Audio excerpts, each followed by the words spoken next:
Bismillahirrahmanirrahiim. Kulanti wacan wanaagsan daawadayaal halkani waraadka wararka waxaan halkan idinkugu soo gudbin doonaa wararkii ugu dambeeyay ee dagaalada xooggan ee ka soconaya waqooyiga dalka Itoobiya.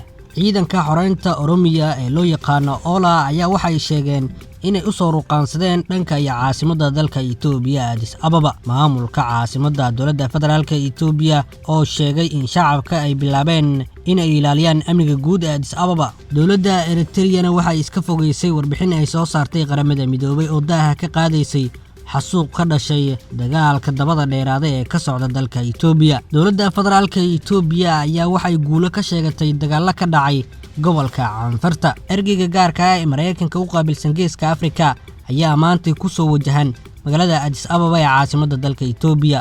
waxaana halkaasi kula kulmi doona ra'iisul wasaaraha dalka Itoobiya Abiy Ahmed. Magaalada Kemise waxaa si buuxda ula wareegay ciidamada isbahaysiga jamhadaha Tigreega iyo Oromada, waxaana duleedka magaaladaasi ka soconaya dagaal xooggan u dhaxeeya ciidamada federaalka Itoobiya iyo ciidamada isbahaysiga jamhadaha.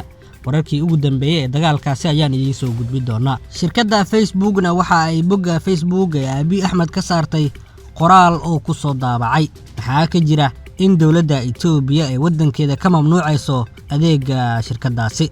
Qodobadaas oo faahfaahsan ayaan goordhow idin soo gudbin doonaa, balse daawade waxaan kaa codsanaynaa in channelkeena raadka wararka subscribe saartid, muuqaalkana like saartid oo sii share gareysid, gambaleelka furo si ay muuqaaladeena si degdeg ah kuugu soo gaaraan. Ciidamada xoreynta Oromiya ayaa waxay sheegeen in dagaalo adag ay la galeen ciidanka federaalka Itoobiya isla markaana ay ka qabsadeen goobo muhiim ah.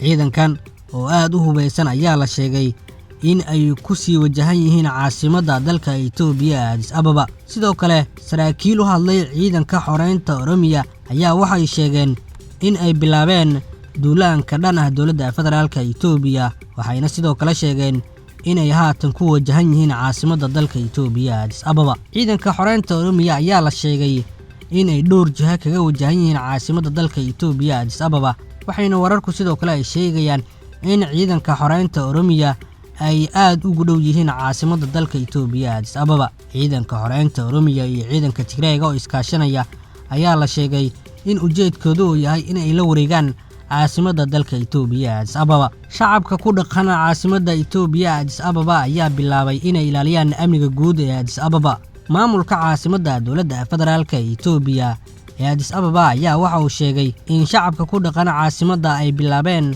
olole ay ku ilaalinayaan amniga guud ee Addis Ababa. Ololahan ayaana loogu magac daray anigu xaafadayda waxaan ka ahay booliis, waxaana sugaya amniga guud iyo kan xaafadda. Dadka ku dhaqan caasimadda Itoobiya Addis Ababa qaar ka mid ah ayaa waxaa la arkayay iyaga oo gaaf wareegaya xaafadaha, waxayna si guud u ilaalinayeen amniga guud ee magaalada Addis Ababa. Ciidamadii ammaanka ee dowladda federaalka Itoobiya ee ku sugnaa Addis Ababa ayaa la sheegay in loo daadgureeyay duleedka magaaladaasi, waxayna difaac adag kaga jiraan duleedka caasimadda Itoobiya Addis Ababa. Sidoo kale maamulka Addis Ababa ayaa shacabka faray qofkii ay uga shakiyaan xoogaga taabacsan jamhadaha dagaalka kula jira Itoobiya in ay soo sheegaan, waxaana la siiyey lambar gaaban. Shacabka ayaana waxay ballan qaadeen in ay soo qaban doonaan isla markaana ilaamaha amniga ku soo simi doonaan cid walba oo ay kaga shakiyaan in ay la shaqeynayaan jamhadaha duulaanka ku ah dowladda Itoobiya. Magaalada Addis Ababa ayaa waxaa ka dhaqan galay xaaladda degdega ah ee lagu soo rogay dalka Itoobiya, waxayna wararku sheegayaan in qaar ka mid ah shacabka Tigreega ee ku dhaqan Addis Ababa la dhibaateeyay. qaarkood ayaa xabsiga la dhigay, waxayna xoogaga Tigreega sheegeen in qaar ka mid ah shacabkaasi la dilay, balse dowladda Itoobiya ayaa beenisay warkaasi. Dowladda Eritrea ayaa iska fogeysay warbixin ay soo saartay qaramada midoobay taa oo ay ku sheegtay in dalka Itoobiya ay ka dhaceen xasuuq loo geystay dad shacab ah. Dowladda Eritrea ayaa si xooggan iskaga fogeysay warbixinta ay soo saartay qaramada midoobay oo daaha ka qaadaysa xasuuq ka dhashay dagaalka dabada dheeraada ee ka soconaya dalka Itoobiya. Eritrea ayaa eedeymaha ku xusan warbixinta ay soo saartay qaramada midoobay waxa ay ku tilmaamtay mid ka fog xaqiiqda, waxayna iska bari yeeshay eedeymaha loo soo jeediyay. Qaramada midoobay ayaa waxay ku eedeysay dowladaha Itoobiya iyo Eritrea iyo sidoo kale xoogaga ka soo horjeeda inay dhibaato xooggan ka geysteen dalkaasi Itoobiya. Qaramada midoobay ayaa waxay sheegtay in xasuuq baahsan loo geystay dad shacab ah isla markaana la dhibaateeyay.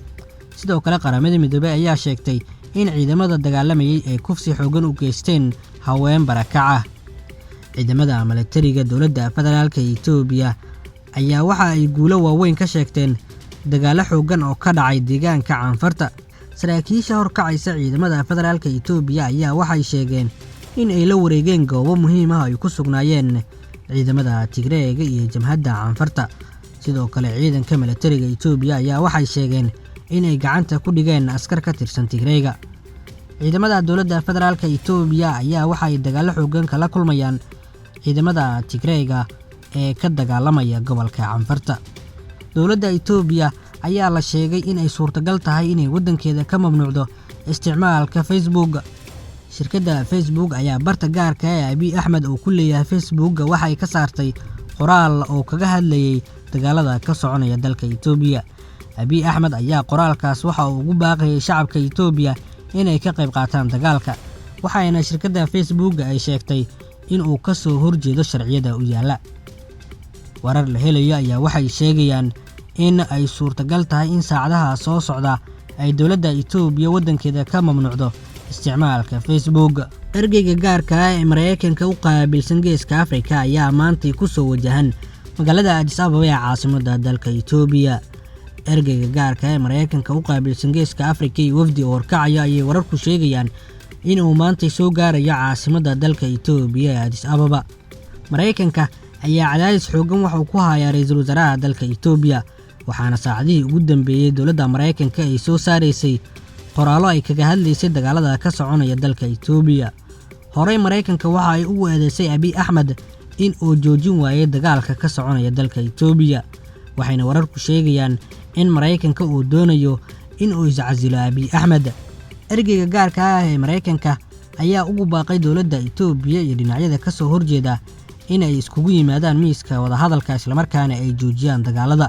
safarka iyo qeyladhaanta ergeyga gaarka ah ee Mareykanka u qaabilsan Geeska Afrika ayaa waxa uu ku soo beegmayaa xilli jamhadaha isbahaysiga ee Tigreega iyo Oromada ay ku sii siqayaan caasimadda dalka Itoobiya ee Addis Ababa. magaalada Kimise oo ay si buuxda ula wareegeen ciidamada jamhadaha Tigreega iyo Oromada ayay wararku waxay sheegayaan in xaaladeedu ay degan tahay, waxaana duleedka magaaladaasi ka soconaya dagaal xoogan oo u dhaxeeya xogaga jamhadaha iyo ciidamada federaalka Itoobiya. magaalada Kimise ee deegaanka Oromada ayaa maalmihii la soo dhaafay waxa ka soconaya dagaal xoogan, waxaana dowladda federaalka Itoobiya ay hore u sheegtay inay kala wareegtay xogaga jamhadaha, balse xalay ayay mar kale gacanta u gashay xogaga jamhadaha ee ka soo horjeeda dowladda federaalka Itoobiya.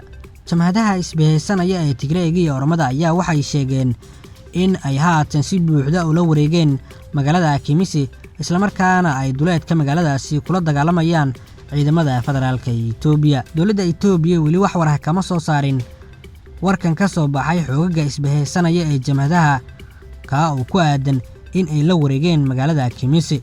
magaaladan ayaa waxaa la sheegay in ay tahay magaalo muhiim ah, waxaana haatan wararku ay sheegayaan in duleedka magaaladaasi uu ka soconayo dagaal xoogan. ciidamada federaalka Itoobiya ayaa la sheegay in ay doonayaan in mar kale ay gacantooda ku soo celiyaan magaaladaasi. guud ahaan warka aad ka daawanayseen raadka wararka daawadayaal waa inaga inta.